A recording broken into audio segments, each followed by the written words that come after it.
This is Reaganism, a podcast dedicated to exploring where the Reagan movement lives today. I'm Roger Zakheim, your host, director of the Ronald Reagan Institute in Washington, D.C. On this episode of Reaganism, Roger sits down with Dr. William Inboden, the executive director of the Clements Center for National Security at the University of Texas at Austin. Roger and Will discuss his new book, The Peacemaker, Ronald Reagan, the Cold War, and the World on the Brink, which is quickly becoming regarded as the authoritative, comprehensive history of the Reagan Administration's foreign policy. Dr. Will Inboden, welcome to the show. Thank you, Roger. Great to be here with you. Well, you're the executive director and William Powers Jr. chair at the Clements Center for National Security at the University of Texas, Austin. But today you're here because you are the author of The Peacemaker. We got two of them right there. Look at that. Too. That's right. Yeah. What is being referred to now as the authoritative treatment of Reagan's foreign policy. Congratulations on this real achievement. Will, how long did it take you to write this book? So, all told, Roger, is about a decade. I was telling someone earlier today that my first research trip to the Reagan Library was the fall of 2012, so 10 years ago. I didn't start really intensive research and writing on the book till about 3 years after that, so it was about 6 or 7 years of pretty intensive work, but the actual genesis of it is a decade ago. So it was a labor of love, but I'm so glad it's finally out now. Well, after reading this book, one of the things that stands out to me is not just the comprehensive treatment of the subject, Reagan's foreign policy, but how readable it is. You're from the academy. Presently, you're this professor. This is not what I would have expected. In other words, to make it so readable and accessible for the non-scholar.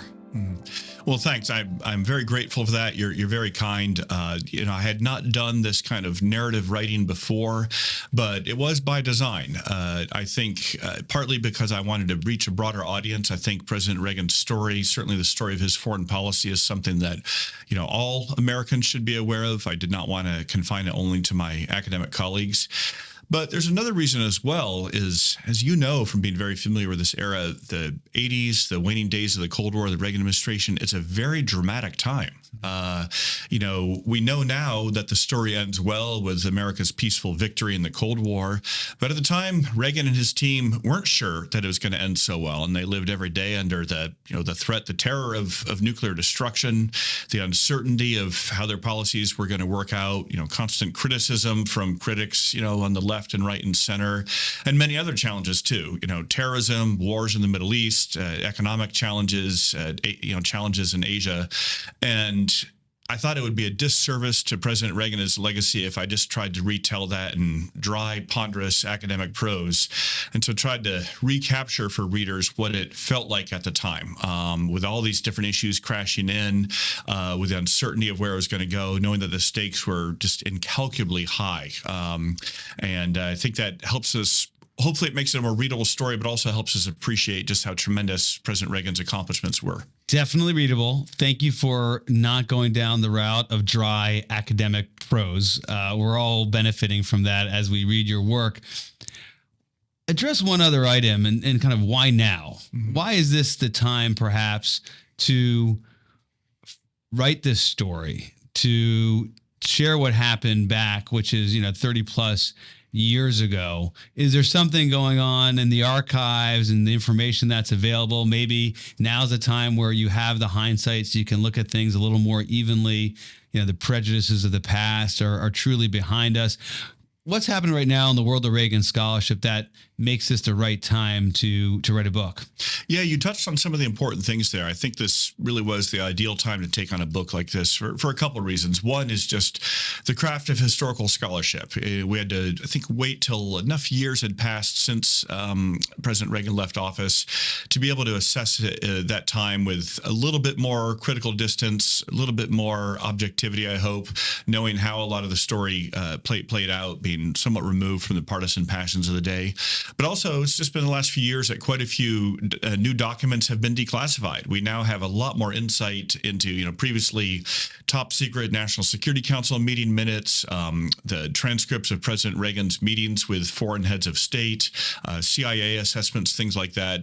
A lot of those documents hadn't previously been available to earlier generations of scholars and are now. And, a special note of appreciation to the wonderful staff at the Reagan Library and the archivists there have done so much to process these. But it's also recent enough that many of the old Reagan hands are still with us, and I was able to interview so many of them and capture their memories while they still have them and while they're still here with us. In fact, those interviews you had are listed in the back of the book, and it's quite comprehensive. This research, you mentioned the Cracker Jack team at the Reagan Library. I mean, you relocated there. Tell us a little bit of the process and research in producing something that is comprehensive. Here, I'm going to go, to show you just quite how much time it took to produce this. And in fact, you and I had a conversation. There were some pages left in the cutting room floor, were there not? Yeah. If readers are daunted by the size of this book, and I hope you won't be put off by that, just be reassured. The first draft was a heck of a lot longer, probably almost twice as long. You'll have to release the unabridged version. Yeah, wait for the director's cut. But my editor wisely admonished me that we needed to cut it down, and he was right to do so. But yeah, all told, I spent probably somewhere between 6 and 8 months out at the Reagan Library in residence there. Multiple trips, going through tens of thousands of pages of documents. And of course, there's no way I was able to get through all of them. But again, the wonderful staff there helped guide me into what they thought were the most important collections. And so that really forms the bulk of the research. But also a lot of time at the Hoover Institution at Stanford, where Condi Rice is the director.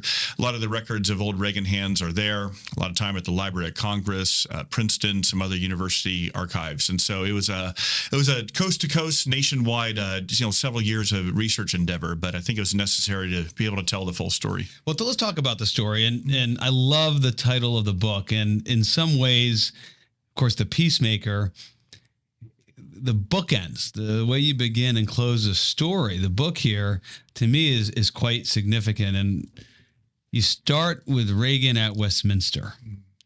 And for our listeners and viewers, that's the June 1982 speech. And you do such a great job. This is the narrative that you were talking about at the outset, showing all of the stuff going on that really made this presidency feel like a mess and just almost you could be overwhelmed with the challenges. You read the pages in your book and you're like, how are you not paralyzed by the many crises? And then Reagan delivers a speech about this view of freedom and how this is going to be the animating principle that will define his foreign policy. That's the beginning. Then the end is Gorbachev paying respects to President Reagan after he passed when he's lying waiting in the rotunda of the U.S. Capitol. Yeah. And he refers to him as the Peacemaker. Peacemaker. Talk to us about the significance of this title and kind of the messaging you are delivering to all who think they understood Reagan, but what he was really about. So sure thing. And, I've got to say the title came to me a few years into the process of this book. And I've been playing around with some different titles. So it's not like one I thought of at first. And it's one that emerged over the course of the research because it was such a recurring theme. I found it in, President Reagan's diaries, his private meetings with people, and of course, some of these public testimonials. And it became clear he was very committed to this vision of bringing peace. But it was peace on favorable terms for America. It was peace through strength, and it was peace through freedom. And yet his critics, often derided him as a bellicose warmonger, as aggressive and dangerous. And that was certainly the strength part and the confrontational part of his policy, and we can talk about that importance. But they often missed that ultimately this is a vision of bringing peace. And so the title is not meant to be ironic at all. And yeah, it largely comes from Gorbachev. This was the tribute that his formidable adversary turned friend and partner for peace, Soviet leader Mikhail Gorbachev, the tribute he paid to President Reagan at his death. But there's one other place where the title comes from as well. I'm just going to read it so I get the exact sentence right here, so readers can appreciate it. And this is President Reagan's kind of final foreign policy speech in December of 1992, after he's already left office and he's surveying the peaceful end of the Cold War and the great success it was was for American foreign policy, but he's not resting on his laurels. He's not. He's worried about complacency, and as he's surveying the forthcoming challenges of the next decade and urging his country to still be committed to international leadership, he says this: "The work of freedom is never done, and the task of the peacemaker is never complete." And those were his, like I said, final foreign policy words in public life, and kind of his charge to his country and all of us today. And again, the recurrence of that term peacemaker. So I thought, okay, that certainly, since that's how he wanted to see himself, that's how Gorbachev saw him, I think that's a suitable title for a book. And it was also, I think, kind of what animated him and his thinking was, there's different kinds of peace available to us. Yeah. In his mind, there was only one that was worthwhile. That was a peace where you didn't negotiate away your freedom or freedom in your future. Yeah. Right. I mean, and that early on throughout his presidency, it seems to be he's wrestling with that. Like, what kind of peace are we going to realize here? The peace of détente, for example, we could jump to that. Yeah. Was not something he was willing to accept. So talk about the kind of peace he wanted. Yeah, this is a very important distinction to draw, because sometimes that term peace can be misconstrued. But for Reagan, it was not peace through surrendering to aggression. It was not peace through appeasement. It was not peace through détente and just trying to manage relations and coexist with the Soviet Union. I'll be very clear. He saw the greatest threat to peace in the world as Soviet communism. And I think he was right in seeing it that way, backed, of course, by the formidable might of the Soviet army and the world's largest nuclear arsenal. And so his vision for peace was, like I said, not appeasing or surrendering to that, but rather bringing it to an end. And yet he wanted the Cold War to stay cold. He was, also wanted to avoid the Cold War turning hot and turning into, nuclear destruction of the entire world. And so for him, the means to getting to peace was through a strong military, through support for freedom around the world, especially freedom behind the Iron Curtain, and through that unrelenting pressure on the Soviet system until it would crack apart.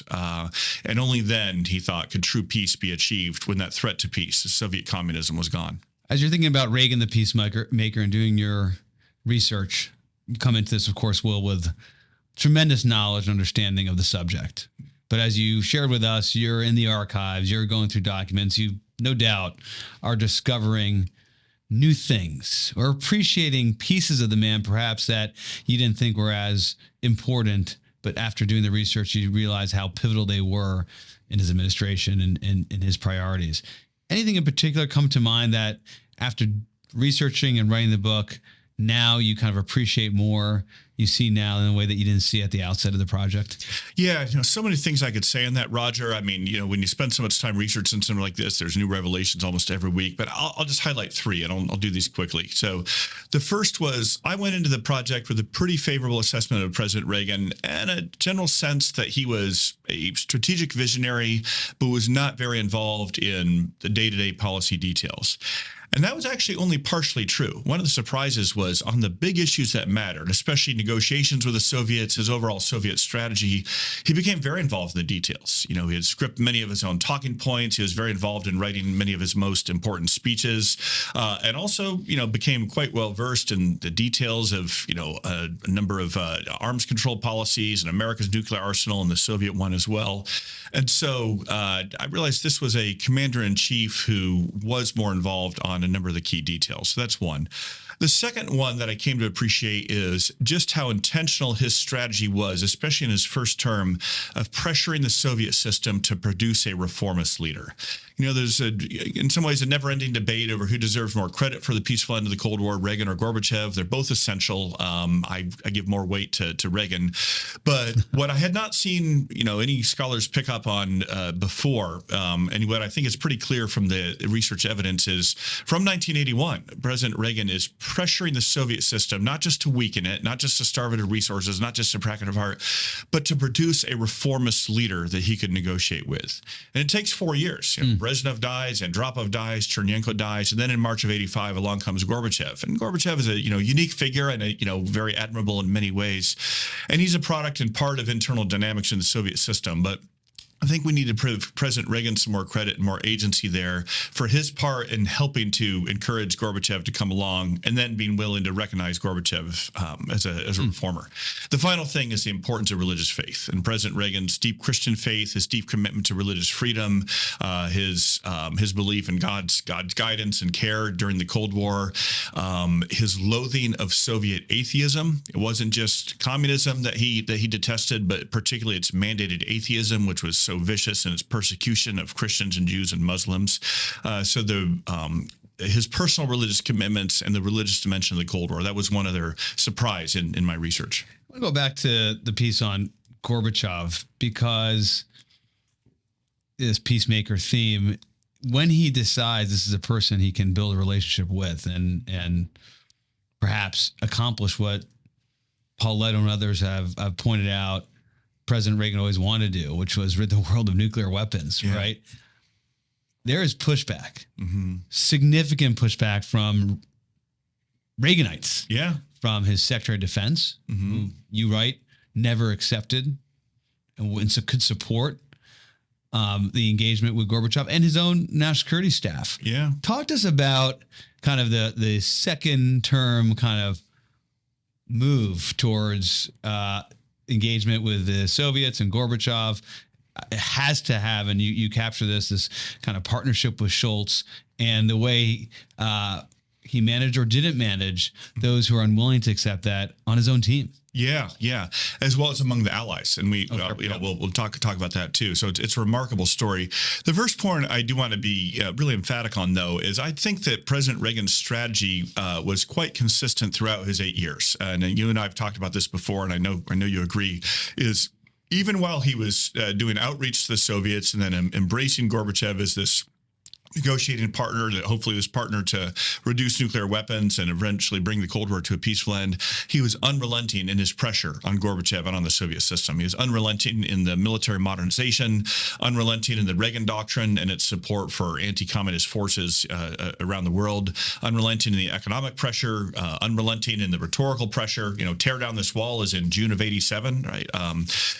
But at the same time, he is embracing Gorbachev as a partner for peace and a negotiator, and saying, let's eliminate all intermediate range nuclear weapons. Let's reduce and even eliminate as much as we can all other nuclear weapons as well. And this causes great consternation among a number of key members of the senior Reagan national security team, Admiral Poindexter and Secretary Weinberger, and also among a number of the key allies. Prime Minister Thatcher is not happy about this. Mitterrand is not happy about it. Chancellor Kohl in West Germany is not happy about it. They worry they're going to be losing the American nuclear umbrella. They worry they might be more at the mercy of Soviet conventional forces. And so, again, it just shows that, President Reagan was a man of his very strong convictions, even against resistance from his own team. A number of conservative interest groups and conservatives on the Hill were also very skeptical of this, but he believed it was the right thing to do, and he was very steadfast in pushing forward. Oh, no doubt. I mean, the intellectual right attacked him for this, and appeasement became the attack language of some on the right when he pursued this, the diplomacy. We were talking before we began this chat, highlighting the 3 S's, speeches, strategy, and summits. Those were kind of the tools for Reagan's foreign policy and statecraft.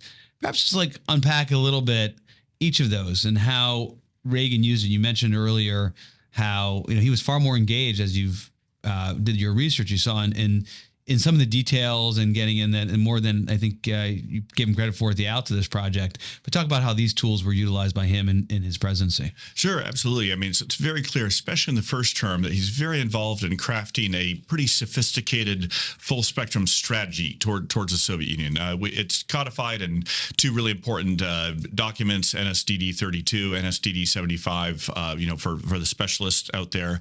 But those are really springing from Reagan's Reagan's own mind. He's got some very capable staff, Dick Pipes, Tom Reed, later Jack Matlock, and of course, Bill Clark, the National Security Advisor, others helping him with this. But, it's a comprehensive strategy designed not just to coexist with the Soviet Union, not just to manage relations with it, but to bring it to what I call a negotiated surrender, this dual track of pressure and outreach. But then in his speeches, President Reagan is very committed to communicating this to the American public, communicating it to allies, and then communicating directly with the Soviet leadership and the Soviet people. And we could do hours of episodes just on his speeches, but just a couple themes I want to highlight is you can trace a series of his speeches as a sustained argument against Marxism-Leninism, a sustained argument showing the intellectual bankruptcy, the moral depravity of this system. So, his 1981 Notre Dame speech, where he says it's some bizarre chapter in human history that we will transcend.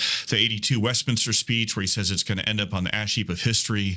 83, the evil empire, going on all the way through tear down this wall. And yet at the same time, he's also giving in some of those same speeches and other speeches sustained outreach to the Soviet Union. The March of 83 Strategic Defense Initiative speech, he's also saying, look, I want to find a Soviet leader I can partner with to reduce and even eliminate nuclear weapons. We don't want nuclear war. January of 84 is outreach to them saying, I want to negotiate with you. And again, we could go through these as well. And so the speeches were not just happy talk, not just, beautiful turns of phrase, although he certainly is that. It's a sustained argument laying out his pressure on the Soviet Union and then his outreach to them as well.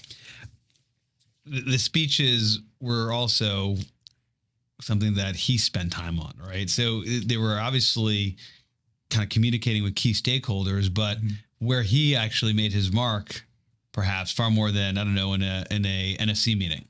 Is that fair? Yeah. And again, this goes back to obviously his days in Hollywood as an actor. He's got a great sense for the drama of history, for the power of words to move people. But also, I think he's underappreciated as a man of ideas. We see this throughout the 1970s, reading all the transcripts of his radio addresses that he would write himself. So he comes into office with a pretty well-formed, sophisticated worldview, again, about the virtues of free society, about the bankruptcy of communism. And so when it comes time to give major speeches, he's got a very capable team of speechwriters, Tony Dolan, Peter Robinson, Peggy Noonan, but they themselves will tell you that he was personally very involved. And you can see this in the archives when you trace, the many edits of speeches. His Westminster address, he personally wrote at least 50% of that text himself. We actually have, you can see the handwritten pages. We were looking at that earlier today, I know. And of course, the tear down this wall speech, and he's the one who keeps reinserting that phrase, even though despite resistance from most of the professionals. I want to go back to the point you made about ideas. And this was a set of ideas he had developed over a long period of time in the 60s, and from his time for choosing speech in 64 throughout the 70s. And what a reversal it was in terms of American foreign policy, turning on its head the way that the establishment viewed the Cold War and the leading lights, Henry Kissinger and Richard Nixon, being the designers of détente, implementers as well. And Reagan, you had a good anecdote with Dick Allen. They're kind of getting ready ahead of the campaigner, and he's like, well, it's going to be we win, they lose. And we take sophisticated, kind of complicated problems and put them in simple terms. Yeah. Talk about how he just turned it all on its head in terms of his approach. And it was thinking about not the way the world is today, but the way he wanted the world to become. Yeah, exactly. I'll try to give it to you in just a sentence. And I say this as, a student of American diplomatic history and most of the Cold War. Every previous Cold War president, from Harry Truman on up through Jimmy Carter, had seen the Cold War as primarily a competition between two rival superpowers, the United States and Soviet Union, that happened to be a battle of ideas. It happened to have an ideological dimension. And Reagan reversed that. He saw the Cold War as primarily a battle of ideas that happened to be laid on to two great powers. And from that flowed a whole new theory of victory.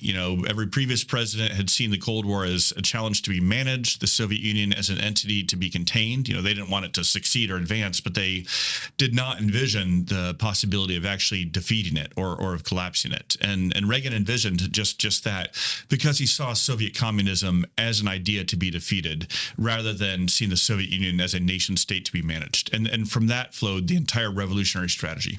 Where was the intellectual history for that? Who else was saying this? I mean, he had developed this relationship with Ike, but certainly Eisenhower wasn't advancing it in the way you've just described. Where did this come from?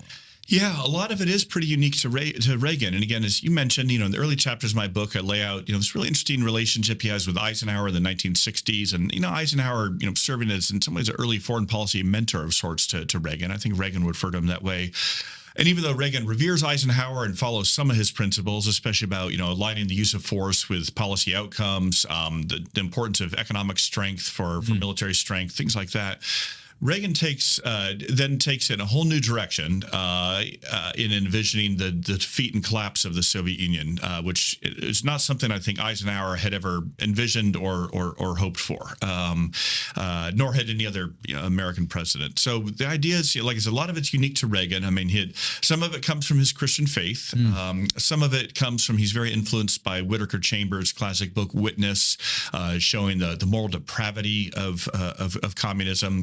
Although Chambers himself was a little more pessimistic, he thought that the United States was going to lose the Cold War, right? So Reagan shares his diagnosis of communism, but not his prediction of the outcome. So a lot of it is pretty unique to Reagan. And as our mutual friend and the great scholar Henry Now has pointed out, Reagan was playing with some of these ideas and thinking about them as early as the early 1960s, saying, hey, maybe if we lure the Soviet Union into an arms race they can't sustain, their system will collapse and they'll have no choice but to negotiate with us and re-enter the family of civilized nations rather than being this malevolent rogue state. I want to talk about how he convinced others to follow him in that pursuit. And one of the most interesting people who on his team who ended up buying into the approach was an unlikely figure in George Shultz. I'd love to get you to comment that. Before we go there, that's the end state. We win, they lose. And you talk about it was his kind of revolutionary idea, part of the Reagan Revolution. The means to getting there was also pretty unusual. And here I'm talking about peace through strength. Something we spent a lot of time focusing on here at the Institute, and you and I focused on. And here was what you write about peace through strength in the book. You said military power would not just deter aggression, which of course was something he inherited and we had done since the Second World War. You write, it would also fortify negotiations and thus render the need to fight much less likely. Reagan's defense modernization had a diplomatic purpose as much as a military purpose. Was that also unprecedented or not employed certainly in the fashion that Reagan sought? So, not in the fashion that Reagan sought. To be fair, previous American presidents, Nixon and Kissinger as national security advisor in particular, they would think in very sophisticated ways about using military force for diplomatic ends, right? So that part of the equation, other great statesmen had used. But what Reagan and Shultz developed was this, I think, much more novel, innovative way of using military force to fortify diplomacy to actually defeat the adversary without fighting. And that's the part. For Nixon and Kissinger, again, it was about managing the adversary or containing the adversary. And this is why, even though, Shultz and Secretary of Defense Weinberger had their legendary differences and their bureaucratic feuds, Shultz was always supremely supportive of a large defense budget, like of the Pentagon modernization, right? So they were never fighting over resources because Shultz saw it as so important for strengthening his diplomatic hand, and Reagan certainly saw it that way as well. So that when they were negotiating with Gorbachev or Gromyko or Shevardnadze, the Soviet foreign ministers, it was not just a war of words. It was not just bargaining or arguing over particular concepts. It was the full might and power of the American military backing up that diplomacy. They knew they were squeezing them as they were negotiating with them. Yeah, exactly. And showing the Soviets that no matter how many more rubles you throw at your military, you will never be able to keep pace with the much more advanced, innovative weapon systems and new platforms the United States was developing.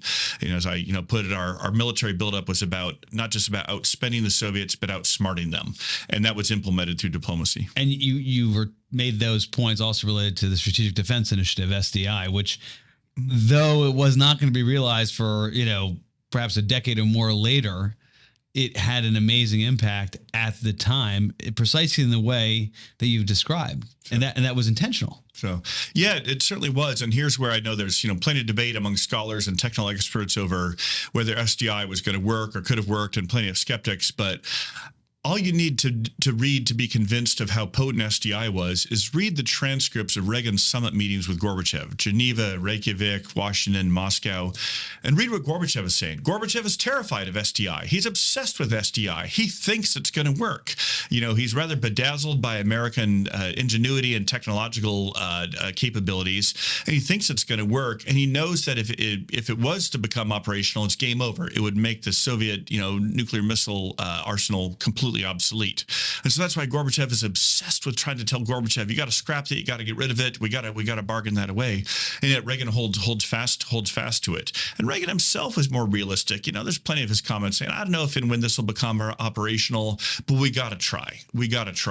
And Reagan knew that Gorbachev thought it could work, and he thought, all right, well, I'm gonna play this out as long as we can go. Well, it was fascinating in Reykjavik because on the table, much to the chagrin of members of his team, they're at this moment where they can get rid of the entire nuclear arsenal of both sides.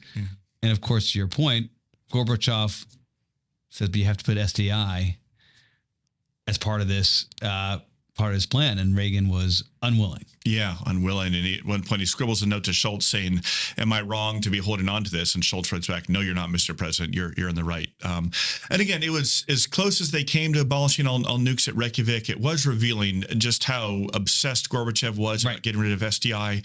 And for Reagan, that was also a little bit of the indicator that is why Reagan believed in trust but verified, that if the Soviets aren't willing to eliminate nukes while we're still having SDI, maybe they're hedging here a little bit as well. And Reagan was already quite prescient. He also said, look, even if us and Moscow get rid of our nukes, what about a bad actor like Libya's Gaddafi? What about another terrorist state getting a hold of nukes? Of course, that's a present concern of ours now. And so that's why I think he was quite visionary in pointing out the need for ballistic missile defense. Which he said he would share with the Soviets, and the Soviets couldn't imagine that would actually happen, and was part of the skepticism. Let's move to some of the personalities. We just talked about George Shultz. And one of the things I think you do well in this book, this is not hagiography. This is not, just seeing only the good. I mean, you're clearly pointing out and highlighting areas where there were problems in the Reagan presidency. One area was Reagan as a manager, and the constant infighting and leaking within his team in the White House, across the cabinet. Talk to us about that aspect of the presidency and where the dysfunction seemed to be. If you look at just the greatest challenge in terms of foreign policy, the national security advisors were cycling in and out. I mean, from the beginning and then almost throughout. Yeah, 6 of them in 8 years. So, yeah, and again, I'm glad you point this out, Roger, because obviously this is overall a very favorable treatment of President Reagan and his record, and I stand by that. I think the evidence warrants it. But it's not a hagiography. I try to be candid about some of the policy failings and mistakes, as well as some of the other deficiencies. And he was not a strong manager. He was conflict averse. He didn't like it when his staff wasn't getting along, and he wouldn't step in and arbitrate or resolve that, and didn't always pay really careful attention to the selection of some people for some key positions, and so he and his team still succeed, despite that. In some ways, because of that creative tension, sometimes as well, right? In my more humorous moments, I think in the Reagan White House resembled the Rolling Stones, right? Incredibly talented musicians who are constantly feuding with each other, constantly at each other's throats, and yet when they're all on stage, somehow they still make some magic happen. And I think we see some of that with some of these Reagan strategies and policies. But it bore a personal cost. This came out in my interviews with a number of the senior Reagan hands who rightfully feel You call it tragic. I mean, they rightfully feel very proud of their policy accomplishments, but they still carry some scars and traumas from the acrimony, the leaking, the feuding, the backbiting. You and I served in government, Roger. Every administration has this, but the Reagan administration may have had a little bit more than most. Partly because the stakes were so high. It literally was the fate of the world and the fate of the freedom hanging in the balance. Partly because these are very strong, opinionated, smart, capable, accomplished people who are going to hold strongly to their opinions and advocate for them strongly, partly because there's big egos involved. And then you've got a president who, despite his many strengths, is not exercising a strong hand to crack the whip and keep everyone in line. And so that came with a cost. We talked about this earlier. You could not find anybody who said a bad word about the president, despite them talking about the difficulties and challenges that you call tragic between the teams. Yeah. And this is where, again, another one of these complicated pictures, what comes through as well is his incredible decency as a human being, right? His kindness, his graciousness, he's not holding grudges, he's not mistreating his staff. And that's one reason why he inspired so much, I think, loyalty and affection from his staff. But alongside that, he was, averse to conflict, and he did not want to be very involved in managing their own differences. And so the feuding and acrimony were not, between him and his people, is between his own people.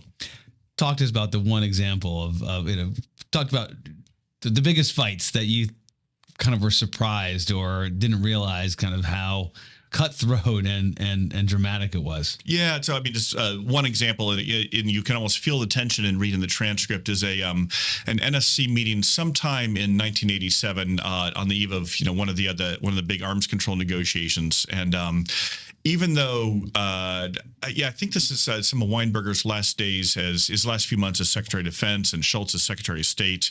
And Weinberger is much more skeptical about these negotiations, and Schultz is forward-leaning on them. And so Reagan's chairing the NSC meeting. He says, "All right, well, so let's hear what the State Department's position is, and let's hear the Pentagon's position." And Schultz says, "Well, I don't want to share the State Department position." And Weinberg says, "Why not?" And Schultz says, "Because if I share it in this meeting, I know I'm going to read about it in the Washington Post tomorrow because you're going to leak it." And Weinberg says, I'm not going to do that. How can you say that? Schultz says, "I'm going to share it privately with the president." And then I want to say it was Frank Carlucci, was National Security Advisor at the time. He says he turns to a backbencher, I think a DAS, a Deputy Assistant Secretary from State, sitting behind Schultz, says, "Well, you nameless guy, can you tell us State's position?" And Schultz says, "Don't tell him State's position." So it's the president. That's right. Yeah. So that's what I mean. I mean, this was not always one harmonious, happy family. Well, great things are hard to do. Yeah, that's right. Yeah. Let's take the last few minutes here, and we're with Will Inboden, author of the new book called The Peacemaker: Ronald Reagan, the Cold War, and the World on the Brink. A monumental achievement, the authoritative treatment of Reagan's foreign policy. Will, of course, you served in a National Security Council staff yourself during President George W. Bush's time in office, working on national security strategy. As you're writing this book, as you're doing the research, you're thinking about today. I mean, you're a public intellectual. In addition to being a scholar, you write and talk about this stuff all the time. Where do we need a little bit of the Reagan outlook as we think about our greatest challenges today? And it's a bipartisan consensus view that the greatest challenge we face is with China. Yeah. What would you impose or bring in from your research, from kind of the Reagan foreign policy to American foreign policy today? Yeah. And, I always have to issue that when this question comes up, the disclaimer that obviously the Soviet Union is not perfectly analogous to communist China today. And, certainly, we have more economic interdependence with China now than we did with the Soviets back then. So it's there are some dissimilarities, but I'm glad you asked that question, because I do think the similarities are more important and more profound. And look, the last time the United States had a great power competition with a nuclear-armed communist power on the Eurasian landmass was the Cold War, was Reagan's years, and going head-to-head with the Soviet Union. And so as we're thinking today about the need for a new strategy dealing with China, that's certainly a good place to start looking. And I think just the top-line takeaway is we got to start with getting the theory of the case right, the big picture. And I mentioned earlier how Reagan conceived of this as a battle of ideas that happened to be between two rival superpowers. And And I do think that same theory of the case needs to be applied today with China, is understanding that this is not just a contest between two powerful militaries and economies, between two fundamentally different systems of government, between two fundamentally different worldviews. And from that flows, I think, a number of vulnerabilities with the Chinese Communist Party. Their oppression of their own people, certainly their efforts to export authoritarianism. They're cutting off their own people from the free flow of information, the Great Firewall. Reagan saw all these rightly as key vulnerabilities in the Soviet Union. That's why he did so much to advocate for human rights and democracy and supporting political and religious dissidents. That's why he did so much in information operations, both overt and covert. And that's also why he designed, as we talked earlier, his military modernization. No, I keep referring to the modernization, not just the buildup. It wasn't just throwing more money at the Pentagon. It was designing those weapon systems that would outsmart the Soviets. And I think all those pieces of his strategy can apply today to our contest with China, as long as we get that big picture theory of the case right. One more on today's events, channeling what you know and have written about Ronald Reagan's foreign policy, Ukraine. And on this, Russia's invasion of Ukraine, the war on Ukraine, we're at this moment where there's discussion about at what point will the United States try to impose an outcome on the Russia-Ukrainian war. In other words, will the great power United States basically use its leverage, and that number one on that list of items it could leverage would be military aid and support, to tell Zelensky, okay, let's end this thing, compromise, let's get an agreement. How would Reagan look at that? Because is it, February 22nd, status quo ante, or we're going to give the Russians some gains? What would be a Reagan-esque outlook to this problem? Yeah, I want to be careful here about, transposing. I can't speak for President Reagan. Obviously, he isn't with us anymore. But two points I do want to make that we can see clearly from his record, which I think would be applicable, at least in some ways today. The first is President Reagan always kept faith with and fully supported and fully resourced anyone fighting against Kremlin aggression. Okay. And whether that was the Contras in Nicaragua, certainly the Mujahideen in Afghanistan when the Soviet Union had invaded there, the UNITA rebels in Angola, so on and so forth. And so I think for him, it certainly starts with supporting those who are on the front lines. He wasn't interested in deploying American troops to do that fighting, but he wanted to make sure that those who are doing their own fighting know that they've got the full support of the United States, including all the weapons and economic aid that they need. That's the first point. The second is, yes, he was very committed to a negotiated outcome with the Kremlin, but he only wanted to get there after he felt like he could negotiate from a position of strength with the Soviets, especially with Gorbachev, and when they were willing to come to the table. I don't know that we're at that point yet with Putin. I think he may need to feel some more pain before the time is ripe for some sort of negotiated settlement. And of course, between those 2 points is this notion that he wouldn't want to compromise the freedom of others. Yeah, exactly. And I think that's the tension here. Yeah, whether it's the Donbass or other contested regions, it would truly be taking away freedoms, because that, say what you want about Ukraine's democracy, flawed as it may be, they're free people there. Yeah. We just very briefly, we see that with President Reagan's support for the peoples of Central and Eastern Europe, the Warsaw Pact. He didn't say, Mr. Gorbachev, please gradually reduce that wall. He didn't say, Mr. Gorbachev, move that wall a few more miles inward and let's have a territorial settlement, right? He wanted an end to Soviet occupation and oppression in Central and Eastern Europe because he was keeping faith for those people, those captive peoples too. Dr. Inboden, let's go to the lightning round over here. This is something you are eminently qualified to answer. This is where we ask our guests to share with us their favorite book on President Reagan. Kind of obvious with this one, but you can surprise us. Your favorite speech by President Reagan and your favorite quote. Give us, you've done a few of them in our discussion already. Give us all three, two, or just one. What's top of mind for you? Okay, so many favorite books I could cite. I wanted to talk about one.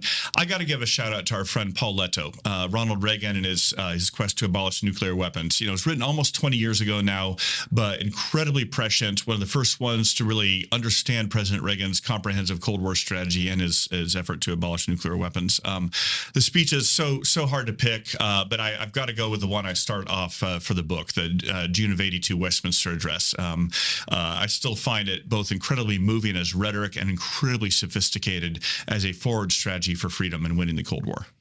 Quote. So, oh boy, Guess one. Okay, it's hard so much to pick one. I again, with the Westminster Address, it's got to be Marxism, Leninism ending up on the ash heap of history.